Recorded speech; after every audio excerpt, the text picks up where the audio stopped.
Fala galerinha, beleza? Tudo bem com vocês? Eu sou o professor Rodolfo, diretamente aqui do Instituto Rodolfão, para a gente continuar as nossas aulas de gramática, entendimento de texto. Hoje, falando de um assunto bastante interessante e relevante, pensando aí nos vestibulares, no Enem, que é a intertextualidade, tá certo? Trata-se de um assunto que é muito comum no Enem, muito mais do que a gente imagina muitas vezes, né? Porque às vezes a gente simplifica e fala assim, o Enem é uma prova de interpretação de texto. Galera, o fato de a prova ser de interpretação de texto não significa que não existam conhecimentos prévios que eu precise ter para poder responder essa questão. A intertextualidade é um desses conhecimentos prévios de que eu necessito para conseguir compreender um texto em sua plenitude, tá certo? Porque muitas vezes dentro do texto há referência a outros da nossa cultura ocidental, pode ser cinema, pode ser literatura, pode ser teatro, enfim, outros textos contidos ali, sem os quais eu não consigo compreender na plenitude aquele que há no texto base para eu analisar. Portanto, é fundamental que nós sejamos capazes de perceber relações intertextuais, bem como de correlacionar textos de modo a perceber a relação que se estabelece entre eles. Beleza? Vamos começar rapidamente aqui, conceituando o que é intertextualidade.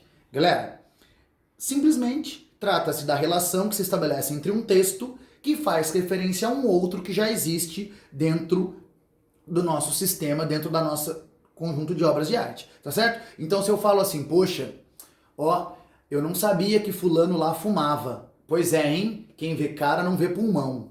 Essa é uma piada de um amigo de infância minha. Quem vê cara não vê pulmão.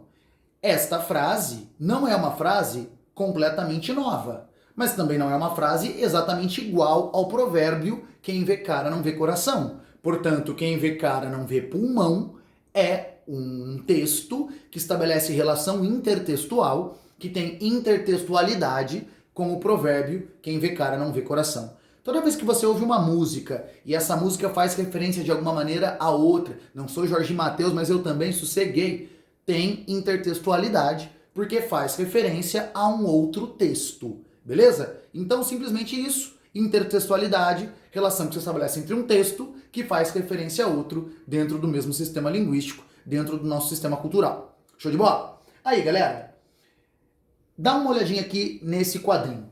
Vida de passarinho do Caulus. Uma pedra no meio do caminho, e agora?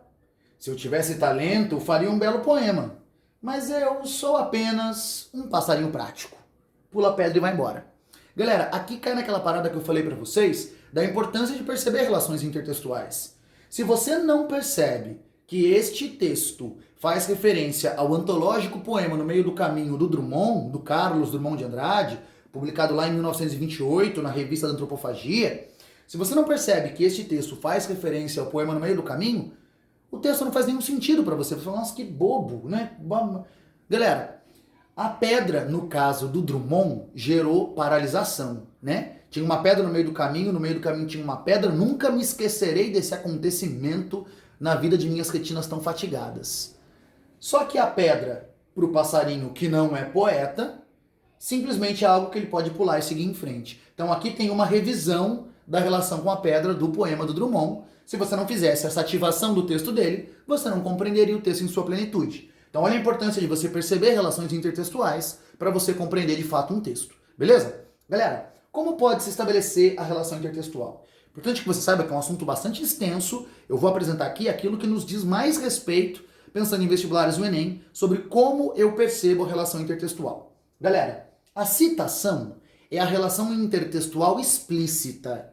Quando há citação, eu posso avisar o leitor previamente. Conforme afirma Zygmunt Bauman, você está avisando para o seu leitor. Isso não é meu, isso é do Bauman. Você está fazendo uma citação, certo? Professor, então quer dizer que na minha redação eu estabeleço relações intertextuais? Sim. Se você cita autores na sua redação, você estabelece com eles relações intertextuais. O seu texto faz referência a outros textos, certo? A citação pode não estar explícita por meio de comando, segundo afirma, conforme afirma, mas pode ser a citação de um trechinho entre aspas de outro texto. A percepção das aspas também é uma marca da citação, porque indica que o outro texto está referido diretamente, explicitamente, naquele que eu produzi. Beleza? A alusão é uma referência mais indireta. A alusão acontece quando o outro texto é citado, mas de maneira implícita. Se o leitor / ouvinte não conhece o outro texto, ele sequer percebe que há relação intertextual. No caso da citação, ele pode até não conhecer o outro texto, mas ele percebe que houve a presença de outro texto ali, por causa das aspas, por causa da referência explícita. No caso da alusão, ela é implícita, ela é indireta, portanto ela só é percebida se o receptor do texto conhecer o texto original. No caso aqui da dúvida de passarinho do Carlos, a gente teve uma alusão. Um leitor desavisado nem percebe que teve aqui a referência no meio do caminho. E quer ver uma outra? O e agora. Porque considerando que uma pedra no meio do caminho é do Drummond, a gente também pode considerar que o e agora seja uma referência ao poema E Agora José. E agora José? E agora você? Você que é sem nome, que zomba dos outros, você que faz versos, que ama, protesta? Esse e agora também é uma outra alusão a outro poema do Drummond, presente aqui no quadrinho do Carlos, beleza? Então, citação é explícita, alusão é implícita e indireta, beleza? Galera, a paródia e a paráfrase tendem à estilização. São aproveitamentos de natureza mais artística, literária, criativa de um texto anteriormente produzido, beleza? O que é a paródia, galera? Paródia acontece quando eu mantenho a forma do original, então você percebe o formato do original no texto que você tem em mãos. Se for um quadro, você percebe lá elementos do quadro original. Se for um poema, a estrutura rítmica é a mesma. Se for uma canção, a estrutura melódica é a mesma. Você percebe a forma do original no texto que você tem em mãos. Indico aí um canal do YouTube, Depois das 11, minha filha adora. É um canal especializado em fazer paródias, certo? Você vai encontrar lá inúmeras paródias de canções atuais, como, por exemplo, o clássico Qual a Senha do Wi-Fi? Ai, não, esse eu acho que é do Whindersson Nunes, errei. Enfim, mas, de todo modo, você sabe que paródias você encontra aos montes aí na internet, beleza? Então, paródia, manutenção da forma, subversão, transformação, mudança do conteúdo. A paráfrase faz o procedimento inverso. O que é a paráfrase? É quando você mantém a ideia do original, então a ideia do original está presente. Entretanto, a forma como a ideia foi apresentada mudou. Então, paródia, mantenho a forma, mudo o conteúdo. Penso, logo desisto. Fiz uma paródia do penso, logo existo, certo? A forma está mantida, a ideia desvirtuada. A paráfrase, falar a ideia com outras palavras. Porque se você pensa, jovem, você sabe, você existe. Fiz uma paráfrase do penso, logo existo. Se você pensa, você sabe que existe. Mantive a ideia, mas mudei a forma, citei outro texto de forma parafrástica, beleza? Então, a paródia e a paráfrase tendem a ser mais estilísticas. Elas contêm a ideia de citação, de alusão, mas são aproveitamentos mais estéticos do texto original, beleza? Vamos dar uma olhadinha em alguns exemplos aqui, ó. Olha a canção do Exílio do Gonçalves Dias. Minha terra tem palmeiras onde canta o sabiá. As aves que aqui gorjeiam não gorjeiam como lá. Nosso céu tem mais estrelas, nossas várzeas têm mais flores, nossos bosques têm mais vida, nossa vida mais amores. Trechinho aqui da Canção do Exílio, poema acho que mais famoso da literatura brasileira. Você já reparou que o hino nacional tem em uma de suas estrofes, na segunda parte, trechinhos entre aspas? Olha aqui. Do que a terra mais garrida, teus risonhos lindos campos têm mais flores, nossos bosques têm mais vida, nossa vida no teu seio mais amores. Fecha aspas aqui que eu esqueci. Se você olhar aí no seu caderno, na sua agenda, se você procurar no Google, você vai ver que esses trechinhos aqui do hino têm aspas, não foi eu que coloquei não. Por que eles têm aspas? Tem mais flores? Tem mais flores. Nossos bosques têm mais vida? Nossos bosques têm mais vida. Nossa vida mais amores? Nossa vida mais amores. O hino nacional cita, faz citação à Canção do Exílio do Gonçalves Dias. Temos aqui uma relação intertextual do tipo citação à referência explícita. Olha a Mona Lisa, do Da Vinci, tela das mais importantes da história da humanidade, que já foi inúmeras vezes parodiada. Olha o Marcel Duchamp, o dadaísta Marcel Duchamp, fazendo um ready-made. Ele acrescentou aqui, ó, cavanhaque, bigode na Mona Lisa. Ele fez uma paródia. Você reconhece os elementos do original, mas percebe que houve uma alteração do conteúdo. Ele estilizou, alterando o conteúdo para provocar humor, para provocar subversão. No caso do dadaísmo, para ser mesmo agressivo. A gente tem aqui, portanto, uma paródia. Olha a Mona Lisa do Fernando Botero, do colombiano Fernando Botero, que tem como característica fundamental fazer as mulheres volumosas desse jeito aqui, também fez uma paródia da Mona Lisa, se reconhece o original, mas percebe a subversão. E aqui uma propaganda da Bombril, que também fez uma paródia e uma brincadeira com a Mona Lisa. Então repara que aqui todos os exemplos são de paródias, tá certo? Feitas do original. E por fim aqui o último exemplo que a gente vai ver nesse primeiro momento, olha lá, José, do Drummond. E agora, José? A festa acabou, a luz apagou, o povo sumiu, a noite esfriou, e agora, José? E agora você? Você que é sem nome, que zomba dos outros, você que faz versos, que ama, protesta. Início do José aqui do Drummond. Olha a Alice Ruiz, Drummondana. Repara que ela brinca com Drummond no título, né? Drummondana, feminino. E agora Maria? O amor acabou, a filha casou, o filho mudou, teu homem foi pra vida que tudo cria, a fantasia que você sonhou apagou a luz do dia. E agora Maria? Vai com as outras, vai viver com a hipocondria. Ó, então aqui a gente tem uma paródia do poema do Drummond para apresentar um dilema feminino, né? Da mulher que aceita viver em função dos homens que a rodeiam, até que acaba infeliz. E também tem uma alusão aqui ao provérbio, a expressão popular Maria vai com as outras. E agora Maria, vai com as outras. Né? Então aqui também há uma alusão, beleza? Então, intertextualidade é isso, tá certo? Galera, pois bem, quando você tem que fazer análise de relações intertextuais, é importante você perceber que tipo de relação que se estabelece entre os dois textos. Se a relação é cúmplice ou se a relação é polêmica. Como assim, professor?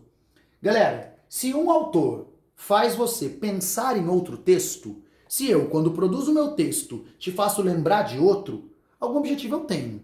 Eu não ia trazer outro texto para o meu à toa. Então, essa referência a outro texto pode ser para confirmar a visão de mundo que eu estou veiculando ou para questionar a visão de mundo anterior por meio do meu texto. Então, ao citar outro texto, eu posso estabelecer uma relação cúmplice, isto é, eu posso produzir um texto que confirma a visão de mundo do texto original, e eu estou fazendo a citação para ter essa coadunação de visões de mundo, ou eu posso confrontar a visão de mundo do texto original, estabelecendo aí uma relação polêmica, tá certo? Às vezes a relação é parcialmente cúmplice, parcialmente polêmica. Em um aspecto há concordância e em outro há divergência, tá certo? Mas isso é fundamental porque quando há textos base que devem ser comparados, o que eu devo perceber é isso. Se a relação é cúmplice, se a relação é polêmica, porque é esse confronto de visões de mundo que será exigido de você. Então olha aqui, voltando novamente àquele exemplo da Canção do Exílio e do Hino Nacional. A Canção do Exílio foi produzida no romantismo, no auge da propaganda nacionalista do Brasil pós-independência, e há explicitamente o desejo de evidenciar o quanto o Brasil era o melhor lugar do mundo. Aquele nacionalismo ufanista do romantismo. Então, cá é Portugal, o eu lírico está no exílio, e lá é o Brasil. Então, olha o Brasil, nosso céu tem mais estrelas, nossas várzeas têm mais flores, nossos bosques têm mais vida. Então há uma exaltação ufanista da pátria do Brasil. O hino nacional tem exatamente a mesma visão de Brasil, né? Uma visão ufanista, do que a terra mais garrida, teus risonhos lindos campos têm mais flores. Então a gente pode dizer que entre o hino nacional e a Canção do Exílio existe uma relação cúmplice. O Osório Duque Estrada, ao citar a Canção do Exílio, faz para confirmar a visão de mundo idealizada, ufanista, nacionalista do original. Beleza? E um dos poemas de infância mais famosos da história da literatura brasileira. Meus 8 anos, do Casimiro de Abreu. Primeira estrofe aqui só. Ó que saudade que tenho da aurora da minha vida, da minha infância querida que os anos não trazem mais. Que amor, que sonhos, que flores, naquelas tardes fagueiras, à sombra das bananeiras, debaixo dos laranjais. Galera, repara que, novamente, dentro da perspectiva romântica, a infância é idealizada como perfeita, como maravilhosa. Dá para acreditar que essa infância no Brasil, que amor, que sonhos, que flores, naquelas tardes fagueiras, à sombra das bananeiras, debaixo dos laranjais, a criança correndo nos campos, feliz, integrada com a natureza, aquela coisa maravilhosa, tá certo? Idealização da infância em seu ponto máximo.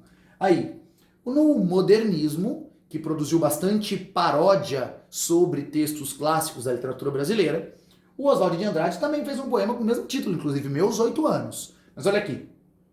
Ó que saudade que tenho da aurora da minha vida, da minha infância querida que os anos não trazem mais. Naquele quintal de terra da rua Santo Antônio, debaixo da bananeira, sem nenhum laranjais. Da onde que tem laranjal no Brasil, né? Sem nenhum laranjais. Galera, repara, ele fez uma paródia do original. Você pode dizer que em alguma medida há uma relação cúmplice, visto que aqui também tem uma infância feliz, certo?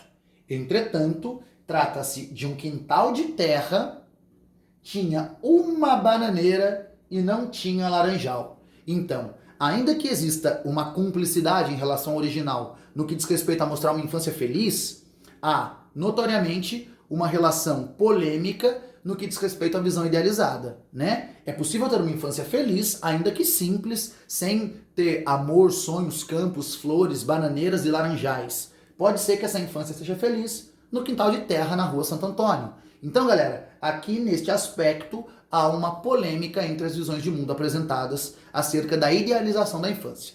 Show de bola? Queridos, um último aspecto que eu acho importante vocês terem no horizonte do conhecimento de vocês é a questão da interdiscursividade. O que eu chamei de intertextualidade é algo programado, certo? O que eu chamei de intertextualidade é o autor de propósito fazer referência a outra. A interdiscursividade também pode ser chamada de intertextualidade não programada.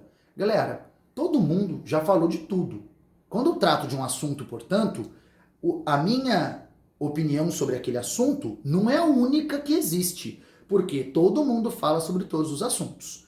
Quando dois textos tratam do mesmo assunto, sem se citar diretamente, a gente diz que há entre eles uma relação interdiscursiva, uma intertextualidade não programada, certo?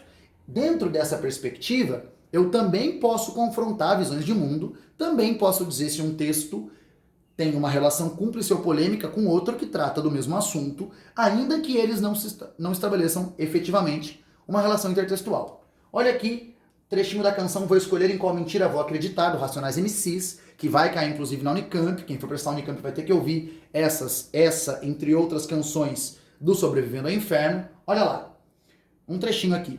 Rancei lá, vou por uma festa cipã. Se os caras não colar, volto às 3 da manhã, tô devagar, tô a 50 por hora. Vindo funk do bom, minha trilha sonora. Polícia cresce o olho, eu quero que se foda. Zona Norte a bandidagem curte a noite toda. Eu me formei suspeito profissional, bacharel pós-graduado em tomar geral. Eu tenho um manual com os lugares, horários de como dar perdido. Aí caralho, prefixo da placa é NY, sentido Jaçanã, Jardim Hebron. Quem é preto como eu já tá ligado qual é, nota fiscal RG, polícia no pé. Escuta aqui, o primo do cunhado do meu genro é mestiço, racismo não existe, comigo não tem disso, é pra sua segurança. Falou, deixa pra lá.